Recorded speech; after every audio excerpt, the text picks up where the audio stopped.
তাহাজ্জুদ নামাজ পড়ার নিয়ম এবং তাহাজ্জুদ নামাজ সম্পর্কে আপনাদের 5টা প্রশ্ন এবং আমার পক্ষ থেকে উত্তর। 1 নাম্বার প্রশ্ন করেছেন, তাহাজ্জুদ নামাজ কত রাকাত?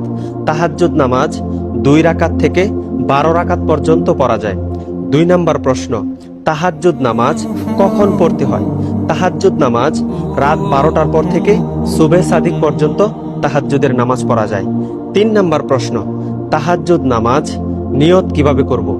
তাহাজ্জুদ নামাজের নিয়ত হলো, আমি কেবলামুখী হইয়া 2 রাকাত তাহাজ্জুদের নামাজ পড়িতেছি, আল্লাহু আকবার। তাহাজ্জুদ নামাজের সূরাগুলো কি বড় সূরা পড়তে হবে নাকি ছোট সূরা?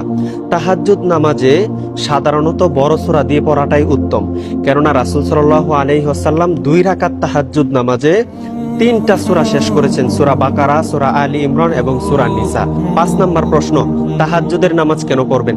দেখেন, তাহাজ্জুদের নামাজটা হলো নফল নামাজের মধ্যে সবচেয়ে উত্তম, তাই তাহাজ্জুদের নামাজ পড়বেন। আশা করি সবগুলো প্রশ্নের উত্তর পেয়ে গেছেন। ভিডিওটি এখন জোরের গতিতে শেয়ার করবেন। আর কোনো প্রশ্ন থাকলে কমেন্ট বক্সে লিখে যাবেন, ইনশাআল্লাহ আমি রিপ্লাই করার চেষ্টা করব। আসসালামু আলাইকুম।